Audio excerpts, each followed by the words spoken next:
Airline staff harass black woman. 6 minutes later, she cancels their biggest contract. Imagine walking into a luxurious airport lounge, expecting comfort and respect, only to be met with stares, whispers, and humiliation. A black woman, poised and successful, finds herself the target of unwarranted judgment from the very staff meant to serve her. What they didn't know. In just 6 minutes, she would turn their world upside down. How did it all unfold? Stay tuned. This story is one you won't forget. Before we dive in, let us know in the comments where you're watching from. We'd love to hear from you. If you enjoy heartwarming stories of courage and justice, don't forget to hit that like button, share this video, and subscribe for more incredible tales. Your support means the world and helps us reach even more people with these powerful stories. Now, let's jump right in. The hum of the airport lounge was like a quiet storm, an undercurrent of murmured conversations, the clink of glassware, and the faint buzz of announcements from distant speakers. Jasmine Carter stepped through the sleek glass doors, her heels clicking softly against the polished marble floor. Her tailored navy suit hugged her figure elegantly, exuding confidence and professionalism. She adjusted the strap of her leather briefcase and surveyed the room with calm eyes. The air was crisp, and the lighting felt deliberately extravagant, casting a soft glow on the silver accents scattered throughout the lounge. Yet, amidst this engineered luxury, Jasmine felt the subtle weight of unwelcome eyes. She was used to this. A young man in a pressed uniform approached her with a clipboard in hand. He offered her a polite smile, though his eyes betrayed a flicker of hesitation. "Good afternoon, ma'am," he began, his tone carefully neutral. "May I see your boarding pass and membership card?" Jasmine reached into her briefcase and produced the documents with a practiced grace. "Here you go," she said evenly, offering him a warm smile. The young man's smile faltered as he glanced at the card, his brow furrowing slightly. One moment, please." He disappeared behind the counter, leaving Jasmine standing in the middle of the lounge, her presence now a subject of quiet whispers. She didn't need to hear the words to know what was being said. A woman in a red blazer emerged from behind the counter moments later. Her name tag read, Heather. With her perfectly coiffed hair and sharp, critical gaze, she had the air of someone who relished authority, no matter how small. "Miss Carter, is it?" Heather asked, her voice dripping with condescension. She held up Jasmine's membership card as though it were a counterfeit bill. "Are you aware this is a priority lounge?" Jasmine's smile didn't waver, though her grip on the briefcase tightened. "Yes, I am. I've been a priority member for over 5 years." Heather's lips pressed into a thin line. She glanced at the card again, then at Jasmine, her eyes narrowing. "I'm afraid I'll need further verification. We've had issues with unauthorized use of these cards recently." The insinuation was clear. "Unauthorized use?" Jasmine repeated, her voice steady but firm. She took a step closer, her presence commanding despite the polite veneer. "If you're suggesting this card doesn't belong to me, I assure you it does." Heather didn't flinch. Instead, she smirked, a subtle but deliberate act. "I'll just need to run it through our system. Procedure, you understand." Jasmine's jaw tightened, but she nodded. "Of course. Take your time." Heather disappeared again, leaving Jasmine standing under the weight of judgmental glances. She could feel the unspoken questions hanging in the air. What's she doing here? How could she afford this?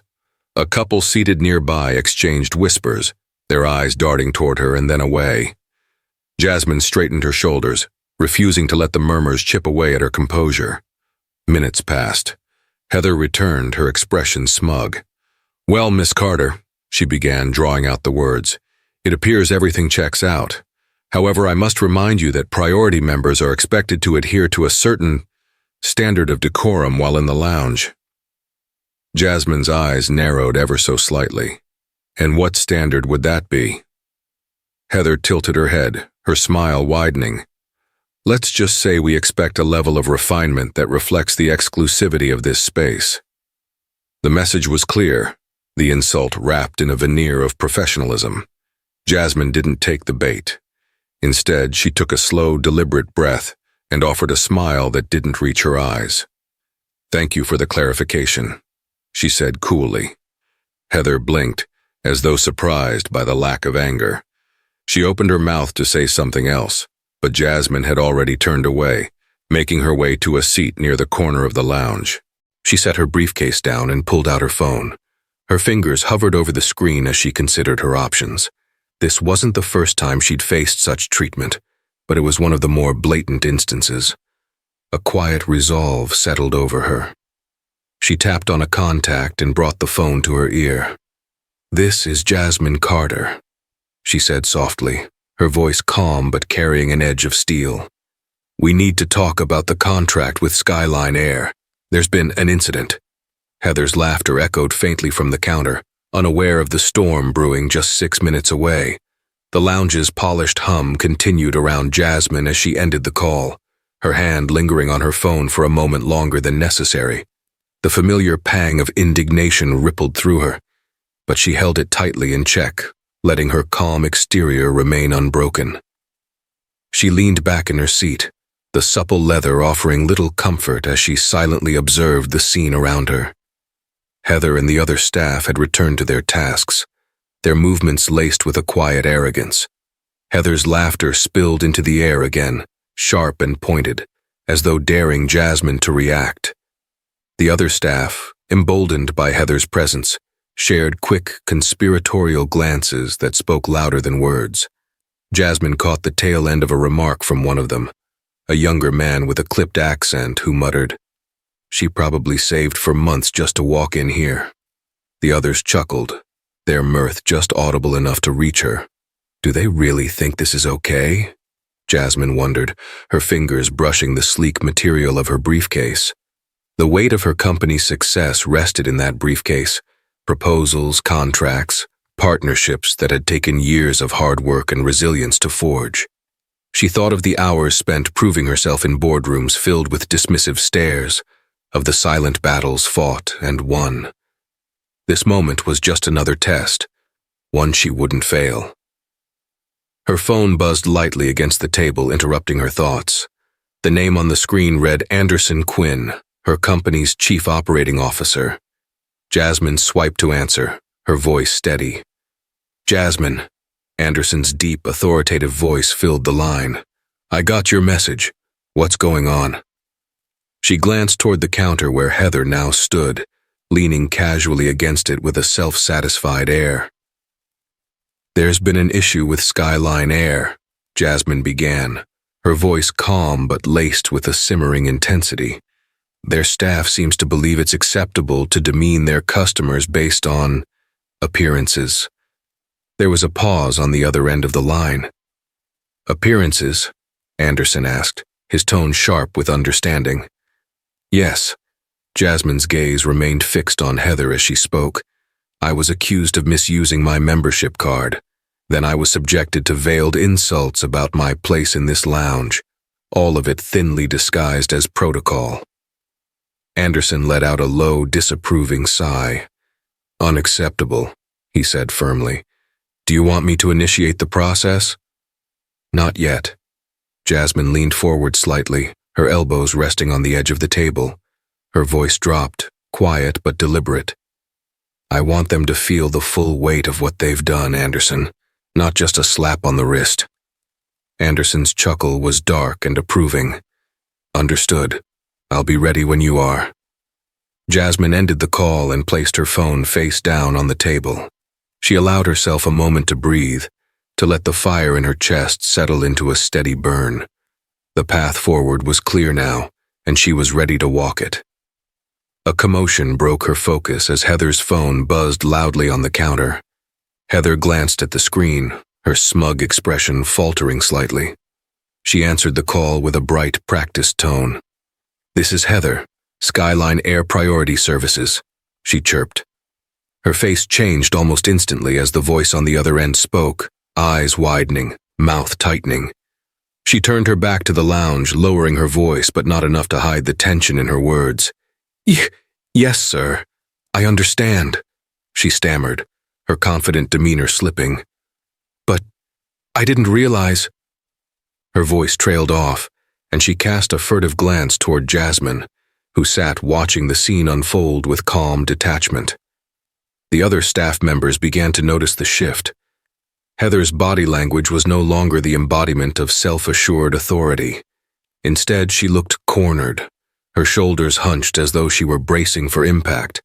One of the junior staff members approached her, whispering something Jasmine couldn't catch. Heather shook her head sharply, her movements jerky and panicked. Heather's phone call ended abruptly, and she turned back to the counter, her face pale. She whispered something to the junior staff, who darted off toward the back office. The other employees exchanged nervous glances, the air in the lounge growing heavy with unease. Jasmine didn't move. She didn't need to. She was content to let them twist in the growing silence, each moment dragging out like the long shadows of an approaching storm. Finally, Heather hesitated before walking toward Jasmine's table. Her once confident stride was now tentative, and her voice, though attempting to remain professional, trembled at the edges. "Miss Carter," she began, her tone markedly different. I'd like to apologize for the misunderstanding earlier." Jasmine tilted her head, her expression unreadable. "Misunderstanding?" she repeated, her voice as smooth as glass. "Is that what you're calling it?" Heather flinched slightly, her hands clasping nervously in front of her. "I assure you, we meant no disrespect. Jasmine held up a hand, cutting her off. "You meant no disrespect, yet you openly mocked me. You insinuated I didn't belong here. Tell me, Heather, would you have done the same to anyone else who walked in with my credentials?" Heather's mouth opened, but no words came out. Jasmine let the silence stretch, each second more suffocating than the last. "You'll understand," Jasmine said finally, her tone cool. "If I don't accept your apology. Actions have consequences, Heather. You'll see that soon enough." Heather's face drained of color, and she retreated without another word. The lounge was quiet again, but the tension was palpable. Jasmine picked up her phone and dialed Anderson. "Pull the trigger," she said simply. Anderson's response was swift and resolute. "Consider it done." The storm was about to break. The lounge seemed to hold its breath, the once busy chatter reduced to scattered whispers and the occasional clink of glass. Jasmine remained seated, her posture regal and her expression unyielding, even as the atmosphere around her shifted. She could feel the weight of their discomfort pressing against her like a palpable force. Heather hovered near the counter, her phone clenched tightly in her hand. Her earlier arrogance had evaporated, replaced by a nervous energy that bordered on panic. Every few moments she glanced toward Jasmine, as if waiting for some cue to undo the unraveling chain of events. Jasmine offered none. Instead, she let her presence loom, silent and unassailable. The glass doors to the lounge hissed open, and a tall, sharply dressed man entered, his movements brisk and purposeful. His tailored suit and silver tie marked him as someone of importance, and the tension in the room ratcheted up several notches as heads turned to follow him. It was Edward Langston, Skyline Air's regional director, a man known for his no-nonsense demeanor and his unflinching approach to discipline. Heather's eyes widened as she caught sight of him. Her lips moved silently as though forming a prayer, but no sound escaped. Edward scanned the room briefly before his eyes landed on Jasmine. His expression softened ever so slightly, though the steel in his posture remained. He approached her table with measured steps. "Miss Carter," he greeted, his voice smooth but tinged with unease. "I'm Edward Langston. I believe we need to speak." Jasmine offered a polite but distant smile. "Indeed, Mr. Langston. Please, have a seat." She gestured to the chair across from her, and he obeyed without hesitation, his movements careful, as though navigating a minefield. Edward folded his hands on the table, his posture deferential. "First, let me extend my deepest apologies for the treatment you've received here today. It is unacceptable, and I assure you, it does not reflect the values of Skyline Air." Jasmine raised a brow, her expression unreadable. "And yet, it happened," she replied evenly. Not just once, but repeatedly. This wasn't an isolated incident, Mr. Langston. It was a culture, one your staff seemed quite comfortable perpetuating. Edward's jaw tightened, though his expression remained professional. You're absolutely right, Miss Carter, and I take full responsibility for that culture. Steps will be taken immediately to rectify this. Jasmine leaned forward slightly, her eyes locking onto his. Steps? She echoed. Mr. Langston, I'm not here for vague promises or half measures. Do you have any idea what was at stake in this situation? He hesitated, his gaze flickering toward the staff who were now frozen in place, their earlier bravado replaced with fear. Heather stood stiffly behind the counter, her hands trembling as she attempted to busy herself with meaningless tasks.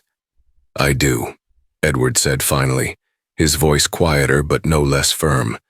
Your account is one of our largest and most vital. Losing your partnership would what? Jasmine interrupted, her tone sharp but measured. Be inconvenient, costly, embarrassing. She sat back in her chair, folding her arms. What about the humiliation I endured? The assumptions, the blatant disrespect? Do you know how many times I've had to prove myself, simply because I walk into rooms like this with the wrong skin color? Edward flinched, but he didn't look away.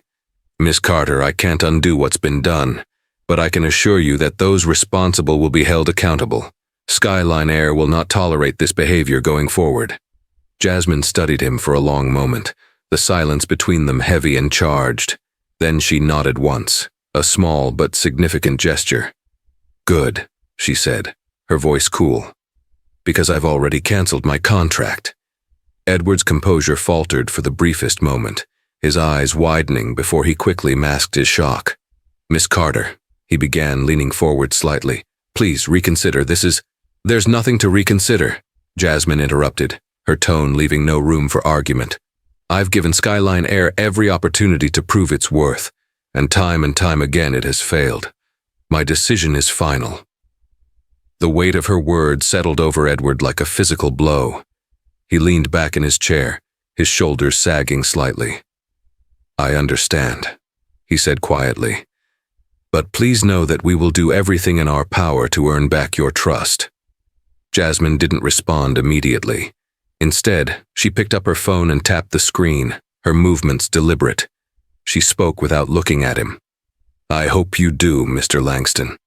For the sake of your other customers, if nothing else. As Edward rose to leave, he turned toward the staff. His gaze swept over them, cold and unyielding, before settling on Heather. She froze under his scrutiny, her face pale. Heather, he said, his voice like ice. A word. Now. Heather followed him out of the lounge, her steps faltering. The rest of the staff exchanged uneasy glances, their earlier camaraderie fractured under the weight of their collective guilt. Jasmine watched them for a moment, her expression neutral. Then she rose from her seat, collected her briefcase and walked toward the exit. Her steps were unhurried, her heels clicking softly against the marble floor. The glass doors hissed open as she stepped through, and for a moment the lounge was silent once more. But the storm she had left behind was far from over. The silence in the lounge grew heavier in Jasmine's absence. The soft clinking of glasses, the murmur of distant conversations, all of it felt muted, like the calm before an inevitable explosion. Staff members shuffled nervously behind the counter, stealing glances at the door through which Heather and Edward had disappeared moments earlier. The air was thick with anticipation, and no one dared speak. Heather sat stiffly in the small back office, her hands clasped tightly on her lap. Edward Langston loomed above her, his presence filling the room. The fluorescent lighting cast sharp shadows across his face, emphasizing the tight set of his jaw and the glint of fury in his eyes. Do you have any idea what you've done? Edward's voice was low, but it carried the weight of a storm. He leaned on the edge of the desk, his knuckles whitening as they pressed into the wood. Heather swallowed hard, her confidence from earlier now completely shattered. Sir, I didn't. You didn't what? Edward snapped, cutting her off. Didn't think? Didn't care? Or didn't realize that the woman you just humiliated controls one of the most significant partnerships this airline has ever had? Heather's mouth opened and closed like a fish gasping for air. She searched for words, but none came. The realization of the magnitude of her actions was finally sinking in. This isn't just about losing a contract, Edward continued, his voice growing colder. This is about the reputation of this airline. Do you know how quickly news of something like this can spread? Do you understand the damage this could cause? Heather's hands trembled in her lap. I didn't mean to offend her, she said weakly. It was a misunderstanding. Edward straightened, his eyes narrowing. A misunderstanding? You think mocking a paying customer, questioning their legitimacy, and openly laughing at them is a misunderstanding? No, Heather, this was prejudice. Plain and simple. Heather flinched at the word. Her carefully constructed defenses crumbled under the weight of his accusations. I didn't mean for it to come across that way, she murmured, tears pooling in her eyes. Edward's gaze remained unyielding. Intent doesn't matter. Impact does. And the impact of your actions has just cost this airline millions. While Heather faced Edward's wrath behind closed doors, the remaining staff were left to stew in the lounge. The junior employees exchanged nervous whispers, their earlier camaraderie dissolving into a storm of blame and fear. Do you think she'll lose her job? One of them muttered, his voice barely above a whisper. She has to, another replied. Did you see the look on Langston's face? He's furious. What about us? A young woman asked, her voice shaking. We didn't stop her. Does that make us just as guilty? The question hung in the air unanswered. They all knew the truth, even if no one wanted to say it aloud. Unbeknownst to the staff, Jasmine had not left the airport entirely. Instead, she had relocated to a quieter area, where she watched the unfolding chaos from a distance. She sat by a large window overlooking the runway, her reflection staring back at her against the backdrop of taxiing planes. Her phone buzzed softly and she glanced at the screen. A text from Anderson. The termination process is underway. I've secured a meeting with our new partner tomorrow. Jasmine allowed herself a small smile. The new partner was an airline known for its progressive policies and customer-first approach, an airline she was confident would uphold the standards Skyline had failed to meet. But her satisfaction was not without its bitterness. The sting of Heather's words and the laughter of the staff still lingered. It wasn't just about the contract or the money. It was about the principle, the countless times she and others like her had been dismissed, belittled or underestimated. She took a deep breath, steadying herself. This was a victory, but it was one hard-fought and costly, and it was one she would not let go to waste. Within hours, the repercussions began to ripple outward. News of the incident had reached social media, despite Jasmine's intention to keep the matter private. A passenger in the lounge had recorded a snippet of the staff's mocking remarks and uploaded it with the caption, "Priority Lounge or Priority Prejudice. Watch how Skyline treats its customers." The video spread quickly, drawing outrage from viewers across the globe. Skyline's public relations team scrambled to contain the damage, issuing a carefully worded apology that did little to quell the storm. By the time Edward re-entered the lounge, his face was set in stone. He gestured for the remaining staff to gather near the counter, his voice sharp and commanding. "I want every one of you to listen very carefully," he began, his tone brooking no argument. "What happened here today was unacceptable. There is no room for this kind of behavior in our company, and I will not tolerate it." The staff exchanged uneasy glances, their earlier confidence completely eroded. Heather trailed behind him, her face pale and her shoulders slumped. "Effective immediately," Edward continued, "Heather is no longer employed by Skyline Air. She has been terminated for gross misconduct." Heather let out a small, choked sound, but Edward didn't so much as glance at her. He turned his attention back to the group.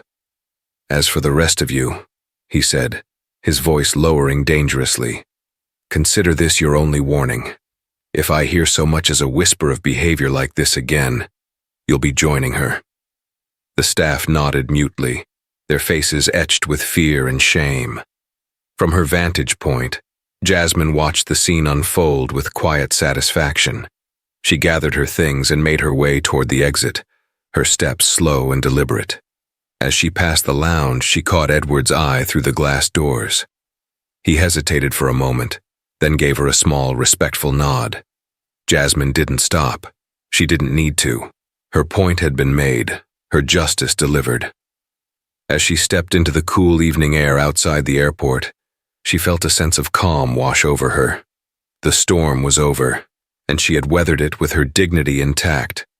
But for Skyline Air, the fallout was only just beginning. The car ride from the airport was silent except for the soft hum of the engine. Jasmine sat in the back seat of the sleek black sedan, her head resting lightly against the window as the city lights blurred into streaks of gold and white. Her driver, a stoic older man named Samuel, had worked for her for years and knew when to offer a word and when to let her be. Tonight, silence was her comfort. She exhaled slowly, her breath fogging the cool glass. The evening had taken a toll on her, a reminder of battles fought long ago and the scars they left behind. The words, the stares, the laughter, they clung to her like smoke, acrid and suffocating. Yet, there was no room for self-pity. Jasmine Carter had built her life on resilience, turning moments like these into the foundation of her success. But tonight, the weight felt heavier than usual. Her phone buzzed in her lap, pulling her from her thoughts. She hesitated before glancing at the screen. Anderson Quinn again. "Good evening, Anderson," she answered, her tone neutral. "Jasmine," he began, his voice steady but tinged with concern. "I just got word that the video's gone viral. It's everywhere. News outlets, social media, even a few international networks. People are furious with Skyline." Jasmine closed her eyes briefly. She had expected fallout, but not at this magnitude, not so quickly. "Let them handle it," she said softly. "It's their mess to clean up." There was a pause on the other end of the line. "You're sure you don't want to make a statement? People are calling you a hero, Jasmine. They're waiting to hear from you." She opened her eyes, staring out at the cityscape beyond the window. "I didn't do this to be a hero, Anderson. I did it because it was right. That's enough." Anderson sighed, but there was no disagreement in his voice. "Understood. The new partner's ready for tomorrow. They're eager to finalize things." Jasmine smiled faintly. "Good. Let's make sure we're not putting ourselves in another situation like this one." "We won't," he assured her. "Rest well, Jasmine. You've earned it." She ended the call and set the phone aside, her gaze drifting back to the lights. As the car approached her townhouse, Jasmine's thoughts slipped into the past, unbidden and vivid. She remembered her first experience with prejudice. She had been 10, standing in line at a toy store with her mother. A man behind them had grumbled something about their kind always holding up the line. Her mother had stiffened but said nothing, her fingers tightening around Jasmine's shoulder as they stepped forward. Later, in the car, Jasmine had asked why the man was angry. Her mother had looked at her with weary eyes and simply said, "Sometimes people see the color of your skin before they see you, but that doesn't mean you let them define who you are." That lesson had shaped Jasmine's life, becoming both a burden and a source of strength. Tonight, it echoed in her mind, the weight of her mother's words grounding her. The following morning, the fallout from the incident had grown exponentially. Jasmine sat in her sunlit kitchen, sipping her coffee and scrolling through the endless stream of articles, tweets, and videos. Airline scandal, priority lounge prejudice sparks outrage. Black businesswoman stands up to discrimination, a viral moment of justice. Skyline Air faces backlash after racist incident in lounge. Her name was trending across platforms, accompanied by hashtags like #JusticeForJasmine and #SkylineScandal. The footage from the lounge had been dissected and analyzed, with viewers condemning not only Heather, but the airline's entire culture. A knock at the door interrupted her scrolling. She set her phone down and crossed the room, opening the door to reveal Samuel, holding a crisp envelope. "This was just delivered, ma'am," he said, handing it to her. Jasmine took the envelope, her brow furrowing at the embossed Skyline logo on the corner. She thanked Samuel and closed the door, walking back to the kitchen. She opened the envelope carefully, pulling out a single sheet of heavy paper. It was a letter from Skyline's CEO. Dear Miss Carter, on behalf of Skyline Air, I want to extend my sincerest apologies for the unacceptable treatment you endured in our lounge. I am deeply ashamed that our staff acted in a manner so antithetical to our values of respect, inclusion, and excellence. The individuals responsible have been terminated, and we are implementing mandatory training across all levels of our organization to ensure this never happens again. Furthermore, we would like to offer you lifetime priority membership as a gesture of our regret. Please know that your experience has become a catalyst for meaningful change within our company. If there is anything further we can do to make amends, do not hesitate to reach out. With deepest apologies, Elliot Greer, CEO, Skyline Air. Jasmine stared at the letter, her emotions a complex tangle of vindication, frustration, and exhaustion. A lifetime membership? Was that supposed to erase the sting of Heather's words, the laughter that had echoed through the lounge? She folded the letter neatly and placed it on the counter. Actions spoke louder than words, and she had already set her own course of action in motion. Later that afternoon, Jasmine sat in a sleek conference room with representatives from her new airline partner. The mood was light but professional, the air filled with optimism.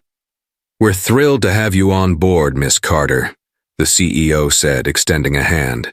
Your values align perfectly with ours, and we're committed to ensuring every passenger is treated with the dignity and respect they deserve. Jasmine shook his hand, her smile genuine. Thank you. I'm looking forward to a partnership built on integrity and mutual respect. As the meeting concluded, Jasmine felt a sense of closure settle over her. The wounds from the previous day had not fully healed, but they had given way to something stronger, a renewed determination to fight for justice, not just for herself, but for everyone who had ever been underestimated, dismissed, or belittled.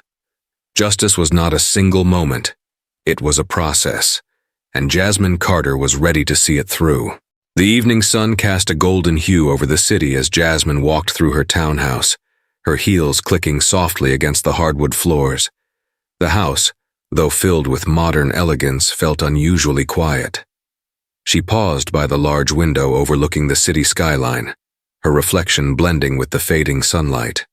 In her hand, she held the letter from Skyline Air's CEO, its words lingering in her mind. The apology had been formal, contrite even, but it felt hollow. A lifetime membership and promises of corporate change could not erase the deeper wounds inflicted by that night, wounds that weren't just hers but echoed the experiences of countless others. She placed the letter on the sleek black coffee table and sat down, her thoughts racing. Was it enough to let this go, to move forward with her new partner and leave Skyline to deal with the fallout? The answer came almost immediately. No.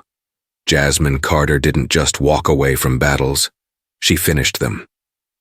Jasmine retrieved her laptop from the side table and opened it, the glow of the screen illuminating her face. She began typing with purpose, her fingers moving deftly across the keyboard. If Skyline Air was truly committed to change, it would take more than a single letter and a few firings. She delved into the company's history, scrolling through employee reviews, customer complaints, and past controversies. What she found wasn't surprising, but still infuriated her. A pattern of discrimination complaints buried beneath polished PR campaigns and carefully worded settlements. A former employee's testimonial caught her eye. Skyline talks a big game about diversity, but behind the scenes, it's a different story. I witnessed firsthand how certain customers and employees were treated differently based on their background. It's a toxic culture they refuse to address. Jasmine's jaw tightened as she read further. The stories were eerily similar to her own experience. Customers humiliated, employees marginalized, all under the guise of procedures and protocols. This wasn't just an isolated incident. It was a systemic issue. The following morning, Jasmine placed a call to Anderson. His voice came through the line, crisp and alert as always. "Good morning, Jasmine. How's everything on your end?" "Busy," she replied, her tone calm but resolute. "I need your help with something." "Of course. What's on your mind?" "I've been digging into Skyline Air's history," she said, leaning back in her chair. "What happened to me wasn't an isolated case. It's part of a pattern, a culture that's been allowed to thrive unchecked." Anderson let out a low whistle. "I figured as much. What do you want to do about it?" Jasmine's gaze drifted to the skyline outside her window, her eyes narrowing slightly. "We're going to expose it, publicly. This isn't just about my experience. It's about every person they've wronged, every voice they've silenced. It's time Skyline answers for their actions." Anderson was silent for a moment, then said, "You're not just talking about a press release, are you?" "No," Jasmine said firmly. "I want a full investigation. We'll work with legal teams, journalists, and advocates. If Skyline thinks they can sweep this under the rug, they're about to learn differently." Over the next few weeks, Jasmine assembled a team of professionals who shared her vision. Lawyers specializing in civil rights cases, investigative journalists eager to uncover the truth, and grassroots advocates who had long fought against systemic injustice. Meetings were held late into the night, the team poring over documents, interviewing former employees, and compiling evidence. Jasmine's townhouse became a temporary headquarters, its normally pristine surfaces covered in folders, laptops, and cups of long-forgotten coffee. Through it all, Jasmine remained a steady force, her determination inspiring those around her. One evening, a young journalist named Claire approached her, holding a stack of papers. "Miss Carter, we've found something you should see." Jasmine took the papers and scanned them, her eyes narrowing as the pieces fell into place. Claire continued, her voice tinged with urgency. "It's worse than we thought. There's evidence that Skyline suppressed multiple discrimination claims, forcing employees and customers into settlements with non-disclosure agreements." Jasmine set the papers down, her expression unreadable. "How many?" "Dozens," Claire replied. "Maybe more." Jasmine exhaled slowly, the weight of the discovery settling over her. "Then we've got what we need. Let's make it count." The exposé broke on a quiet Wednesday morning. Major news outlets published the findings simultaneously, their headlines bold and unflinching. Skyline Air's hidden scandals, a culture of discrimination exposed. Whistleblowers speak out, decades of racism and inequality at Skyline Air. Jasmine Carter's fight for justice spurs national conversation. The articles were detailed and damning, filled with testimonials from employees and customers who had long been silenced. Jasmine's own story served as the catalyst, her name and image plastered across television screens and online platforms. Skyline's CEO, Elliot Greer, was forced to address the media in an emergency press conference. His polished demeanor cracked under the weight of pointed questions, his apologies sounding increasingly hollow. "We are deeply sorry for the pain caused," he stammered. "We are committed to making meaningful changes." A reporter interrupted, holding up a printed copy of the exposé. "Mr. Greer, why didn't Skyline address these issues when they were first reported? Why did it take a public scandal to force your hand?" Greer's response was lost in a cacophony of camera shutters and murmurs.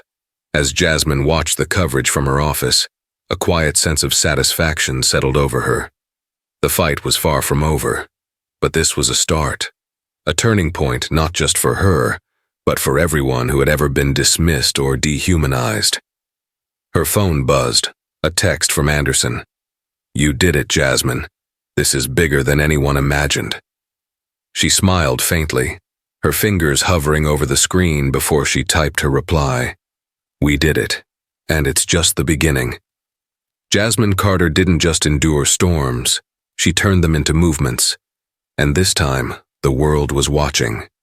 The days following the exposé were a whirlwind of media attention, legal inquiries, and public outcry. Skyline Air's headquarters became a focal point for protests, with demonstrators holding signs that read, "Accountability now," and "Justice for all." News vans lined the streets, their cameras trained on the entrance as executives shuffled in and out under a storm of flashbulbs and shouted questions. Jasmine watched it all unfold from a distance, her townhouse a sanctuary from the chaos she had helped unleash. The fight was no longer hers alone. It had become a movement. But even in victory, Jasmine couldn't shake the lingering weight of the battle. As she stood in her living room, gazing out at the city below, the quiet felt more oppressive than comforting. Her reflection in the window stared back at her, a reminder of the toll this had taken. She thought of the faces she had met during the investigation, employees who had risked everything to speak out, customers who had finally found the courage to share their stories. Each one carried their own scars, their own burdens. Jasmine had become their voice, but the responsibility was heavy. The doorbell's chime broke the silence, its tone sharp against the quiet. Jasmine turned, her heels clicking softly as she approached the door. She wasn't expecting anyone, and Samuel had already left for the evening. Opening the door, she found a familiar figure standing on her doorstep. It was Claire, the young journalist who had unearthed the damning documents. Her auburn hair was slightly disheveled, and her hands clutched a manila folder. "Claire," Jasmine said, her surprise evident. "What brings you here?" "I'm sorry for dropping by unannounced," Claire began, her voice tinged with urgency. "But there's something you need to see." Jasmine stepped aside, gesturing for her to enter. Claire moved quickly, her nervous energy palpable as she placed the folder on the coffee table. "I thought we'd uncovered everything," Claire continued, her words tumbling out in a rush. "But I was wrong. There's more." Jasmine opened the folder carefully, her eyes scanning the documents inside. They were internal memos, emails between executives and financial records. One email in particular caught her attention. "We need to handle this quietly. Any public acknowledgement could damage the brand irreparably. Offer settlements where necessary, but ensure NDAs are signed." The date on the email was recent, just weeks before the exposé. Jasmine's eyes narrowed as she flipped through more pages, uncovering a clear pattern of deliberate cover-ups. "This changes everything," Jasmine said quietly, her voice like steel. Skyline didn't just ignore the problem, they actively worked to silence it. Claire nodded, her expression grim. "It gets worse. There's evidence that some of the settlements involved intimidation. Employees were threatened with termination if they didn't comply." Jasmine leaned back, the weight of the discovery settling over her. "We can't let this stand," she said firmly. "The public needs to know the full extent of what's happened." The following morning, Jasmine sat in her office, the folder spread out before her. She was on the phone with Anderson, her voice calm but resolute. "This isn't just about exposing Skyline anymore," she said. "It's about making sure the people they hurt get justice. Real justice." Anderson sighed on the other end of the line. "You realize what you're taking on, right? This could escalate into a legal war. Skyline won't go down without a fight." "I'm not afraid of a fight," Jasmine replied. "I never have been. But this isn't just about me. It's about everyone who's been silenced, intimidated, and dismissed. If we don't see this through, who will?" Anderson was silent for a moment before he said, "I'll back you, Jasmine, whatever you need." As the days turned into weeks, the fight became even more intense. Jasmine found herself working late into the night, meeting with lawyers, strategists, and advocates. Each day brought new challenges, but also new victories. Yet the strain was undeniable. One evening, as she sat alone in her living room, the exhaustion caught up with her. She rested her head in her hands, the weight of it all pressing down like a physical force. Her phone buzzed on the table and she glanced at the screen. It was a message from her mother's old friend, a woman who had been like an aunt to her growing up. "Proud of you, Jasmine. Your mother would be too. Stay strong." Jasmine felt a lump rise in her throat. Her mother's words from years ago echoed in her mind. "Never let them define who you are." She sat up straighter, her resolve hardening. The fight wasn't over, but she would see it through. The next phase of the battle unfolded in courtrooms and boardrooms, with Jasmine leading the charge. The new evidence Claire had uncovered became a turning point, forcing Skyline to confront not just public scrutiny, but also legal consequences. Employees who had been silenced came forward in droves, their voices finally heard.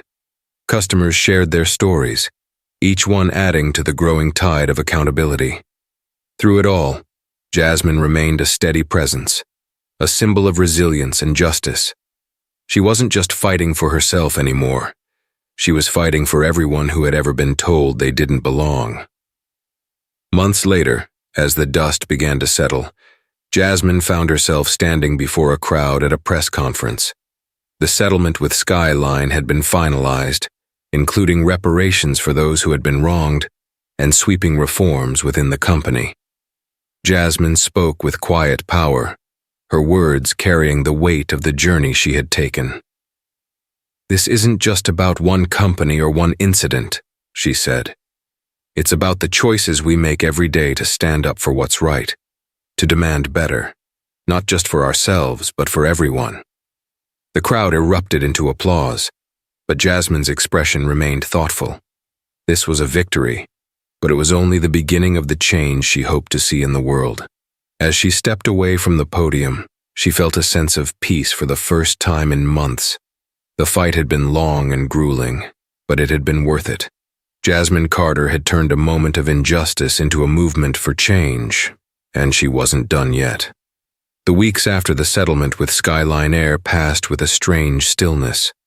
The protests had faded, and the media's focus had shifted to other scandals, but the ripples of Jasmine's actions continued to spread.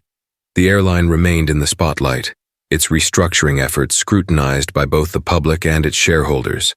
Skyline's promises of change were plastered across press releases, but Jasmine knew better than to take them at face value. Change, she understood, wasn't a moment, it was a process, and it required constant vigilance. For Jasmine, life had returned to its steady rhythm, or at least as steady as it could be after the storm she had weathered. She found herself buried in work for her logistics firm, her days filled with meetings, strategic planning, and the occasional glance at the ongoing developments within Skyline. Yet, as much as she tried to move forward, a nagging feeling remained. The battle she had fought had been necessary and impactful, but it was only a symptom of a much larger problem. The injustice she had faced wasn't unique to Skyline. It was embedded in systems far beyond one corporation. One crisp autumn morning, Jasmine found herself seated in a towering glass-walled office overlooking the city. Across from her was a group of executives from various industries, leaders of corporations, heads of nonprofits, and prominent advocates for social justice. They had asked for this meeting, and now she was here, curious to hear what they had to say. "Miss Carter," began an older man with salt and pepper hair, his tone respectful. "Your actions against Skyline have done more than hold a company accountable. They've inspired a movement. You've given people the courage to speak up and demand better." Jasmine listened quietly, her hands folded neatly in her lap. "But inspiration isn't enough," the man continued. "We need action, real systemic change, and we believe you're the right person to lead the charge."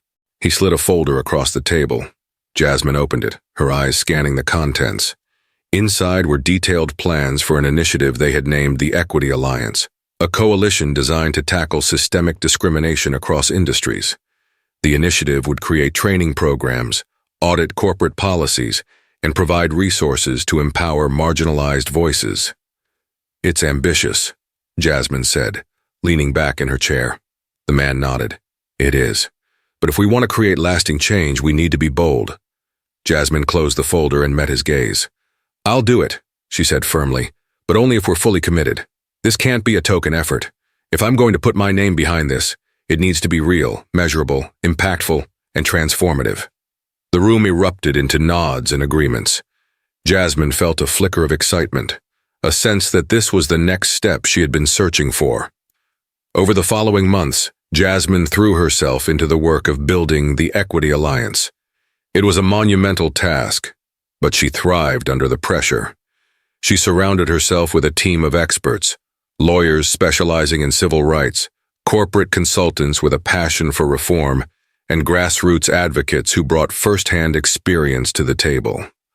The coalition began by focusing on industries where inequity was most deeply entrenched: hospitality, finance, and retail.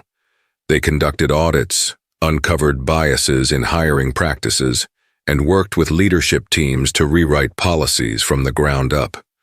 Jasmine became the face of the movement, her story a rallying cry for change.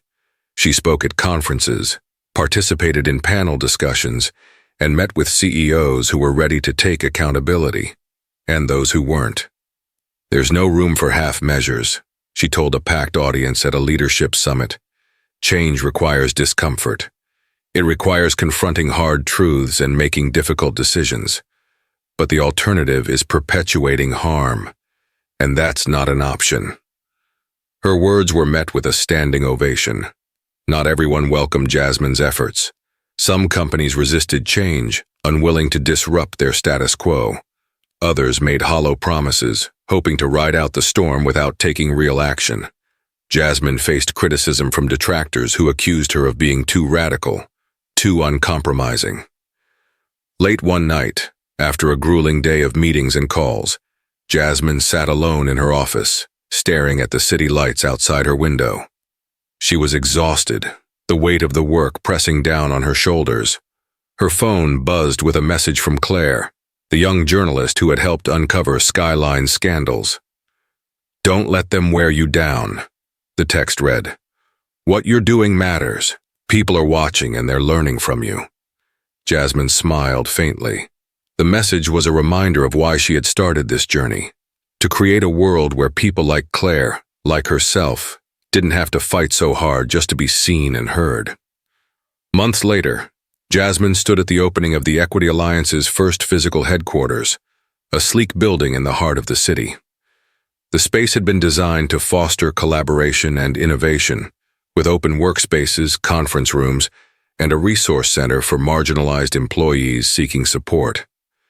As she cut the ribbon, surrounded by her team and supporters, Jasmine felt a surge of pride. This wasn't just a building. It was a symbol of what could be achieved when people came together to demand better. That evening, Jasmine returned to her townhouse, the glow of the day still warming her heart. She stepped onto her balcony with a glass of wine, gazing out at the city. Her phone buzzed with messages, congratulatory notes, updates from her team, invitations to upcoming events. She set it aside, choosing instead to savor the moment. Her mind drifted to her mother, whose lessons had shaped her resilience. Jasmine could almost hear her voice. "Never let them define who you are. Define yourself." As the stars began to dot the night sky, Jasmine allowed herself a rare moment of peace. She knew the fight for equity was far from over, but she also knew she had built something lasting, something that would continue to grow and thrive long after she was gone. Years later, the Equity Alliance had become a global force, with chapters in cities around the world. Jasmine's name was synonymous with resilience, justice, and change. At a gala celebrating the Alliance's 10th anniversary, Jasmine stood before an audience of thousands. Her speech was simple but powerful. "This movement isn't about me," she said. "It's about all of us, about choosing to stand up when it's easier to stay silent, about choosing courage over complacency. We've made progress, but the work isn't done, and it never will be, not until every person in every corner of the world is treated with dignity and respect." The crowd erupted into applause, but Jasmine remained thoughtful. The applause wasn't for her. It was for the movement, for the countless voices that had joined hers in demanding change. As she left the stage, she felt a sense of fulfillment she had rarely allowed herself to feel. The battle was ongoing, but she had built something that would endure. Jasmine Carter had turned a moment of injustice into a lifetime of purpose, and as she walked into the next chapter of her life, she knew the horizon was brighter than ever. And so, Jasmine Carter turned a moment of injustice into a movement for change, proving that resilience and courage can dismantle even the deepest-rooted prejudices. Her story is a powerful reminder that standing up for what's right can inspire change far beyond our imagination. If this story moved you, inspired you, or made you think, don't forget to like, share, and subscribe to our channel. Join us for more stories that uncover truths, celebrate triumphs, and spark conversations that matter. Your support helps us keep these stories alive. Thank you for watching.